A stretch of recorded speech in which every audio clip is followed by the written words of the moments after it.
Hegde mega fertility camp మా యొక్క అన్ని బ్రాంచుల్లో. అపాయింట్మెంట్స్ కొరకు సంప్రదించండి 8880747474. లేదు గానీ నాకు ఉద్యోగం వచ్చిందిరా. సరే గానీ నా కెమెరా ఎదురా రిపేర్ కి ఇచ్చా. మరి అడ్వాన్స్ ఇచ్చావా? ఆడే నాకు ఇచ్చాడు. దేనికి? ఎలాగో పనికిరాదు కదా అని ఫైనల్ గా చెక్ చేసి టోకన్ కమ్మిమన్నా. చా మరి ఆ డబ్బులు ఏం చేసావు? సగం మేసేసా. మిగతా సగం ఈ సగానికి ముందు ఆ సగం మేసేసా. అదేదో మొత్తం వేసాను ముందే అడవచ్చుగా. నువ్వు తట్టుకోలేవని. ఆ? గురు వద్దు గురు. రేయ్! ఎందుకండి ఈ డ్రామాలు? నా ఫ్రెండ్స్ అన్నది కరెక్ట్. నీకు ఫోటోలు తీయడం రాదు. నువ్వు ఒక రోడ్ సైడ్ రోమియోవి.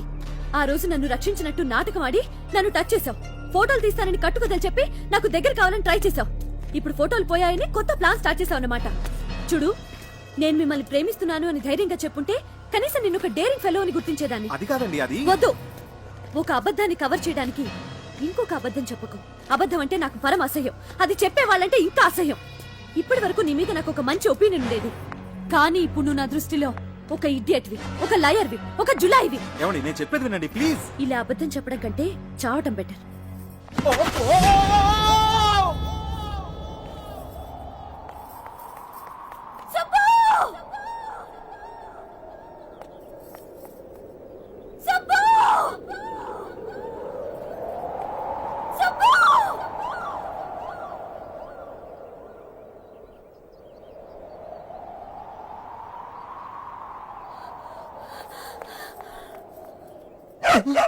అమ్మా అబ్బా, మళ్ళీ డబ్బా తెచ్చావా? ఏంటో ఈ మాయ.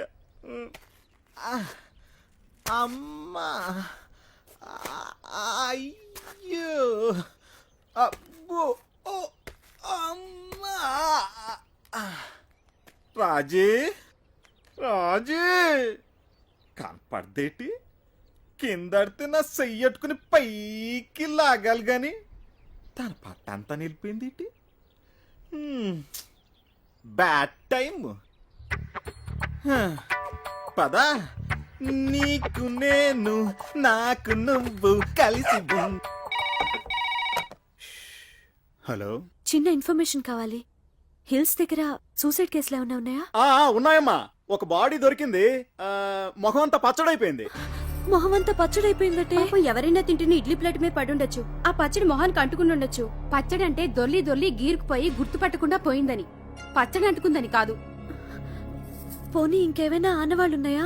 ఆనవాళ్ళంటే మెళ్ళో కెమెరా ఒకటి ఉంది. కెమెరా ఉందా? సార్, అతన్ని ఎక్కడ సమాధి చేశారు సార్? Ghost spot.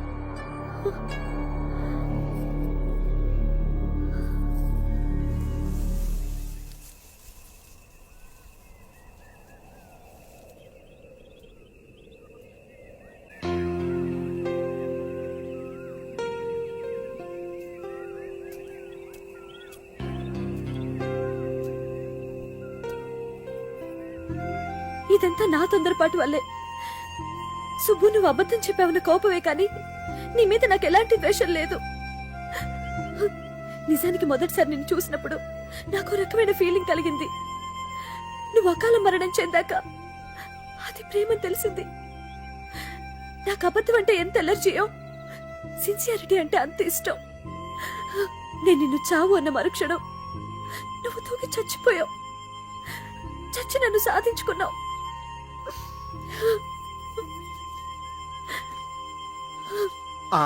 ఇదేంటి పాపం, రాజు ఎక్కడుంది? సరే ఇక్కడే కలుద్దాం.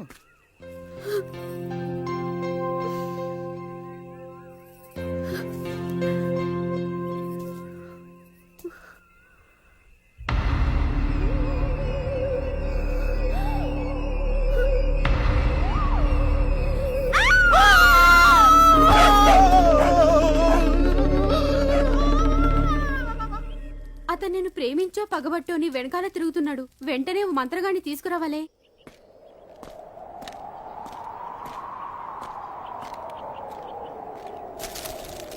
ముందు ఆ బుక్ ముయ్యండి, నాకు భయం వేస్తోంది.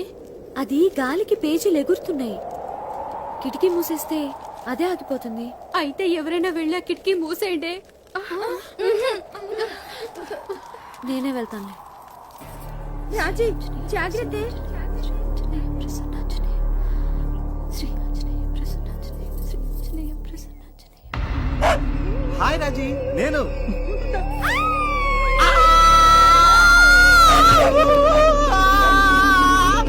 డోలే చలరే గిందిలే డమ్ డమ్ డోలే ఆ టీ ప్లీజ్. ఈ సొట్ట మొహోడా అమ్మాయి హస్బెండ్. యా ఉండండి వాడు పని చెప్తా. Thank you. Anybody want tea please? Nobody. Hello. ఎరా నీ పేరు సుబ్బా? ఎస్, అసలు పేరు పులిగోండ సుబ్బారావు. అందరు షార్ట్ కట్ లో సుబ్బు అని పిలుస్తారు. స్టైల్ కేం తక్కువ లేదు. చిలకలాంటి ఆ పిల్లకి కోతిలాంటి నీతో పెళ్ళా? ఏంటి అది చిలకన్న కోత? కోతైనా కొంచెం బెటర్ రా. 6 నెలల పుట్టిన అరబ్బి గాడిదలా ఉన్నావు. వడగలు తగిలిన గుడ్ల గోబులా ఉన్నావు. ఏమండి మీరు కొంచెం మర్యాద మాట్లాడినా? నర్మయ్ ఉడత మూతోడా, నీకు కూడా మర్యాద కావాలా? పెళ్లికొచ్చినప్పుడు నిన్ను చూసుంటే అసలు తాళి కట్టనిచ్చేదాన్ని కాదు. ఏమండి నాలాంటి మంచోని తిడితే మీకు కళ్ళు పోతాయండి. అబ్బా అంత మంచివాడు ఏంట్రా?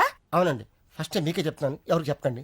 ఇప్పటికి నా భార్య 5 times ఎవరితో లేచిపోయింది, నేను ఒకసారి కూడా లేచిపోలేదండి. Sincere husband. అయ్యి బాబోయ్. పిలిచారండి? ఆ పిల్లని అలాంటి మాటలంటే చంపేస్తాను. నా వైఫ్ అంటే అంత రెస్పెక్ట్ అండి మీకు? ఉంది కనుక చెప్తున్నాను. తాగుడు అలవాటుందా? Only Sundays. ఇక నుంచైనా అలాంటి అలవాట్లన్నీ మానుకో. అయిందేదో అయిపోయింది, ఇదంతా అమ్మాయి కర్మ. మీ పెళ్లికి ఏమైనా ఇద్దాం అనుకున్నాను, కుదరలేదు. ఇదిగో 10,000. అనియా ఆ అమ్మాయిని పువ్వుల్లో పెట్టి చూసుకో. పువ్వులకి 10,000? పీకిన దానికి ఏమి ఇచ్చింది తొక్క?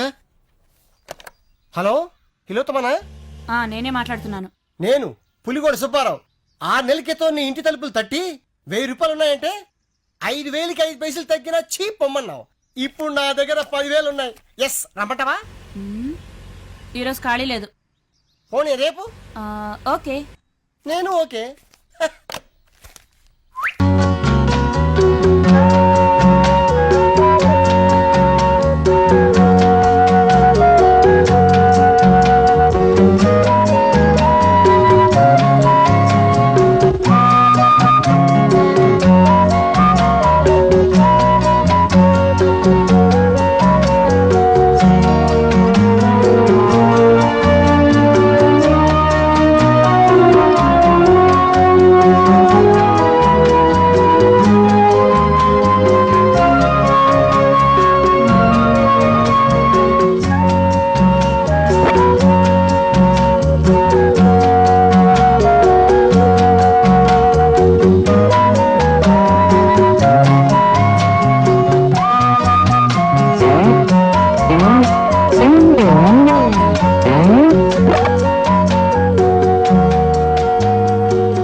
మీ షాప్ లో స్వీట్స్ అన్ని నేత్తో తయారు చేసిందేనా? అసలు సిసలైన నేత్తో తయారు చేయబడిన స్వీట్లు సార్.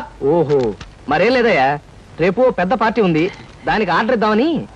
ఏ షాప్ అయితే బెటర్ గా ఉంటుందా అని ఆలోచిస్తున్నాను. తినచూడండి సార్, మీకే తెలుస్తుంది. ఒరే ఒక స్వీట్, పెద్ద ఆర్డర్లకి కమిషన్ కూడా ఇస్తామండి. ఓహో, బ్రహ్మాండంగా ఉంది. ఇదిగో, నీకు ధనలక్ష్మి ఏజెన్సీస్ తెలుసా? ధనలక్ష్మి తెలుసండి. తెలుసా? పక్క వీధిలో బస్ స్టాండ్ పక్కనే. బస్ స్టాండ్ పక్కన 10వ నెంబర్ ఇల్లే కదండి. కరెక్ట్ అయ్యా బాబు, అమ్మయ్యా.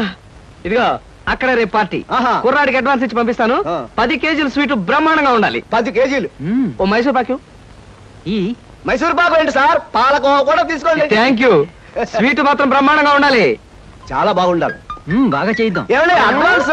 ముక్క పీకడానికెందుకురా తొందర, చిందర వందరే. ఇదిగో దొంగ కోళ్ళ నా ముక్కలు చూస్తే నేను ఒప్పుకోను. అయినా మీ చేతిలో ముక్కలు పెట్టుకుని నా చేతిలో ముక్కలు చూస్తారేంటి? నా ముక్కలు ఎప్పుడైనా చూసుకోవచ్చు కదరా, ముందు నీ ముక్కలు చూస్తే ఒక పని అయిపోతుంది కదా.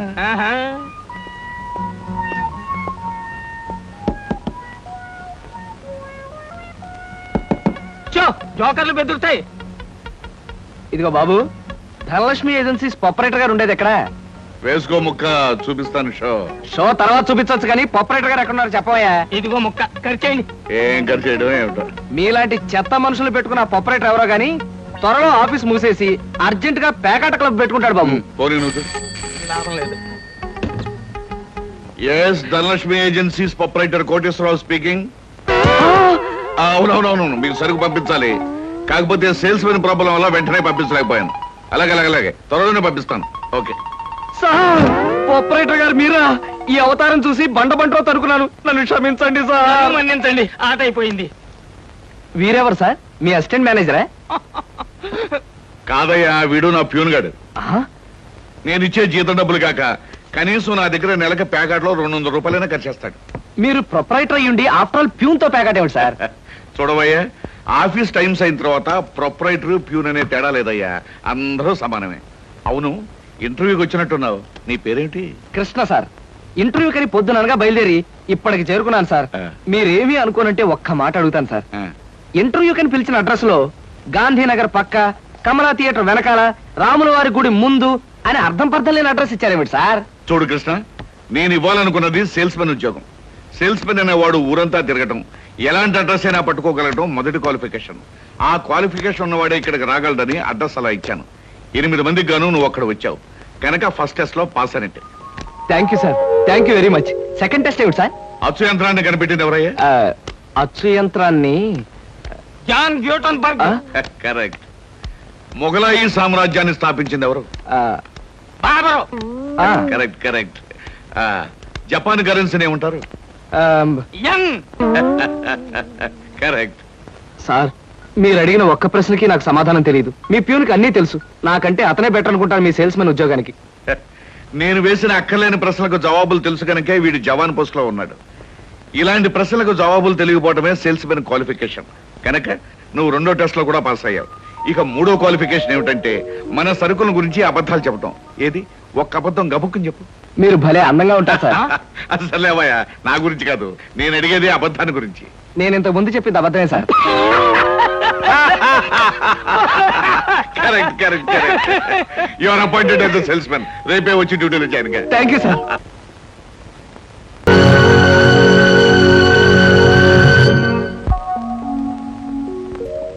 ఏమయ్యా, మీ నలుగురు కలిసి ఈ నెలలో 6 డజన్ ఆర్డర్లైనా తీసుకోలేదు.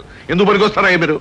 సోపులకు గానీ, పౌడర్లకు గానీ, పెర్ఫ్యూమ్స్ గానీ మీరు ఒక్క ఆర్డర్ కూడా తీసుకోలేదంటే నేను మీకు జీతం ఎందుకు ఇవ్వాలి? మీరు ఎందుకు తీసుకోవాలి? అదిగా సార్, ఎన్నో విధాలుగా ప్రయత్నం చేశాం కానీ. కారణాలు సంజాషులు కాదు నాకు కావాల్సింది, పని జరగడం కావాలి. Good morning sir. Good morning. కొత్తగా ప్రకాష్ నగర్ లో 4 ఆర్డర్లు, శ్రీరామ్ నగర్ నుంచి 15 ఆర్డర్లు తీసుకొచ్చాను. వాళ్ళ మన సరుకు వెంటనే కావాలని చిందులు తొక్కుతున్నారు. మనం గనక ఆలస్యం చేస్తే మన ఆఫీస్ మీద పడి అల్లరి చేసే అవకాశం ఉంది. గుడ్. సేల్స్ మెన్ అంటే అలా ఉండాలి. జాబ్ ఎలా చేయాలో మీకు తెలియకపోతే కృష్ణ దగ్గర శిష్యారకమైనా చేయండి అయ్యా. వెళ్ళండి సార్. ఇంతవరకు మన వాళ్ళు ఎవరు నెహ్రూ నగర్ ఏరియా టచ్ చేసినట్లేదు. ఇవాళ అటువైపు దండయాత్ర చేద్దామని చూస్తున్నారు. Very good. అది సరే కృష్ణ, మన వాళ్ళు ఎవరు కాళ్ళు గడ్డాలు పుచ్చుకుపతి వల్ల ఒక్క ఆర్డర్ కూడా తెలియపోతున్నారు. మరి నువ్వేమో నెలకు 30-40 ఆర్డర్లు తీసుకొస్తున్నావు. ఏమిటయ్యా నీ టెక్నిక్? నా టెక్నిక్ మాటల్లో చెప్పేది కాదు సార్. ఓరి సౌజ్ఞలో చెప్తావా? అది కాదు సార్, నేను కస్టమర్స్ తో డీల్ చేస్తున్నప్పుడు మీరు కళ్ళారా చూస్తే మీకే తెలుస్తుంది. అయితే నేను కూడా ఇవాళ నీతో పాటు వస్తానయ్యా. మీరు కూడా నాతో పాటు రావచ్చు. కాకపోతే మీరు ఇలా సూటు బూటు వేసుకుని ప్రొపరైటర్ లా నా వెంట వచ్చారనుకోండి, వీడు సన్నా సేల్స్ మెన్ రా, వీడి వల్ల కాక ప్రొపరైటర్ వెంటేసు తిరుగుతున్నాడని మన ప్రోడక్ట్ ను అనుమానించే అవకాశం ఉంది. అమ్మో, మరైతే ఎలాగయ్యా రావటం? మీరేమీ అనుకోకపోతే నా వెంట మీరు రావడానికి ఓ మహత్తరమైన ఐడియా చెప్తాను. ఏమిటయ్యా అది? Come in. Good morning sir. Good morning. Potharaju,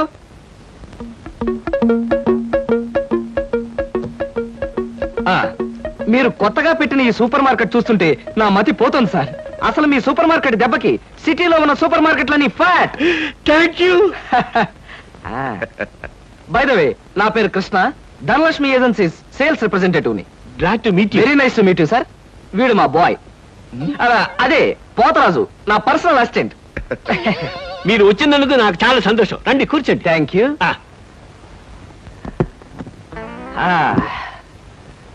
Potharaju, boys కూర్చోకూడదు కదా. అలాగే నిలబడతానులేండి. సార్, మా ప్రోడక్ట్స్ అన్ని కొంచెం మంచినీళ్ళు ఇప్పిస్తారా? బాయ్ బయటికి వెళ్ళాడు. ఒరేయ్, నన్ను ఒరే అంటావా? పోతరాజు, బాయ్స్ ని అరే ఒరే అనక అయ్యా ఏమండి అనరు కదా. అవునవును, నేను బాయ్ని కదా. జగ్గులో వాటర్ ఉంది, అయ్యగారు తెచ్చి. నేను నీళ్ళు తీసుకొచ్చి ఇవ్వాలా? లేకపోతే నేను తీసుకురావాలా? కదా పోతరాజు, ఇప్పుడు నువ్వు బాయ్ కదా. అవును, నేను బాయ్ని కదా. మీ బాయ్ ఏంటి జోకర్ లాగా ఉన్నాడు? కొత్తగా చేరాడు, మొద్దు స్వరూపం, మీరేమనుకోకండి. ఆహా, మిమ్మల్నే సార్. ఓహో, ఏమిటయ్యా? ఒక్కసారి కళ్ళజోడు తీయండి సార్. ఆ, అరే రే రే, ఏమిటయ్యా? Face reading sir. ఫేస్ రీడిగా? ఆ మొహాన్ని పట్టి అవతల మనిషి యొక్క మంచి చెడు చెప్పడం. దాన్ని నేను 6 సంవత్సరాల పాటు అలహాబాద్ లో ఐజిన్ ఓవర్ అనే ఆస్ట్రేలియన్ దొర దగ్గర ట్రైనింగ్ పొందా. మీరెప్పుడు ట్రైనింగ్ పొందారు? ఈ దిక్కుమాల ఉద్యోగంలో చేరక ముందు. నువ్వు కాస్త నోరు మూసుకుని నిలబడు. ఓయ్, ఆ ఫ్లాస్క్ లో కాఫీ ఉంది, పట్టుకురా. నేను కాఫీ తీసుకురా. ఏంటి దొరలాగా మాట్లాడతాడు? ఒకప్పుడు బాగా బతికిన వెదాలండి. నేను వెతవనా? నువ్వు బాయ్వి కదా, వెళ్ళి కాఫీ పట్టరా. సార్, ఆ, మీ ఫేస్ చూస్తుంటే ఆ, చక్కటి భార్య, చుక్కల్లాంటి పిల్లలు, లక్షల ఆస్తి ఉన్నట్టు కొట్టొచ్చినట్టుగా కనిపిస్తోందండి. ఇక ఫ్యూచర్ లో మీకు గొప్ప చేంజ్ రాబోతుంది. గొప్ప చేంజ్. ఆ. అది ఏంటయ్యా? ఆడరేఖ, ఆస్తి రేఖ వరుసగా మీ రేఖలు కలవబోతున్నాయి. నిజంగా? అందులో ఆశ్చర్యపోవాల్సిందే ఉందండి. ఆ. మీ అందం, మీ పర్సనాలిటీకి ఏ ఆడదైనా ఇట్టే పడిపోతుంది. సిగ్గుపడకండి. కాకపోతే ఎంత తొందరలో పడబోతుందనే విషయం చెప్పాలంటే కొంచెం స్టడీ చేయాలి. ప్రస్తుతం నాకు టైం లేదు. మా సరుకు ఆర్డర్ తీసుకోవాలి కదండి, ఏదో పొట్టకుట్టు కోసం. పద పోతరాజు. మీ సరికి నేను ఆర్డర్ ఇస్తాను. ఏదో డీప్ గా స్టడీ చేయాలని చెప్పారే, చేయండి. కూర్చుండి కూర్చుండి.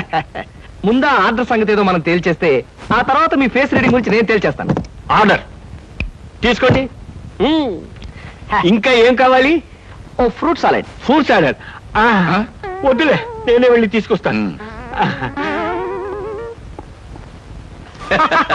థ్యాంక్స్ రా.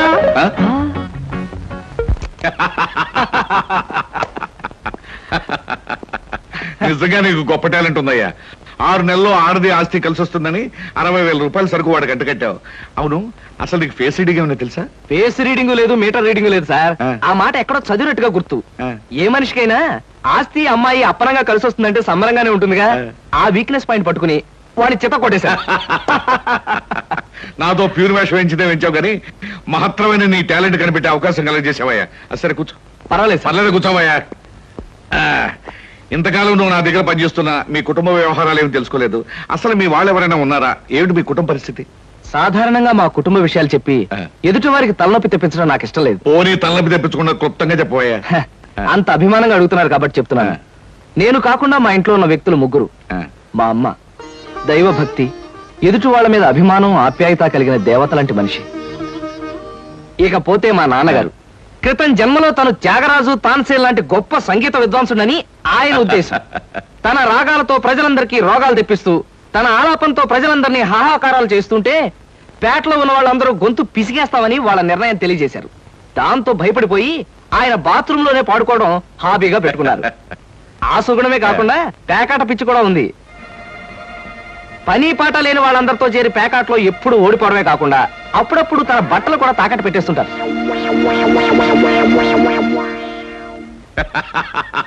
ఇక మిగిలింది మా తమ్ముడు సినిమా యాక్టర్ చిరంజీవి. ఏమిటి, సినిమా యాక్టర్ చిరంజీవి మీ తమ్ముడా? అబ్బే కాదు సార్, మా తమ్ముడు బాబ్జీ చిరంజీవి అభిమాని. అలా చెప్పు, లేకపోతే చిరంజీవి మీ తమ్ముడు ఏమిటి, నీకు ఉద్యోగం ఏంటి అనుకుంటున్నాను. అబ్బే కాదు సార్.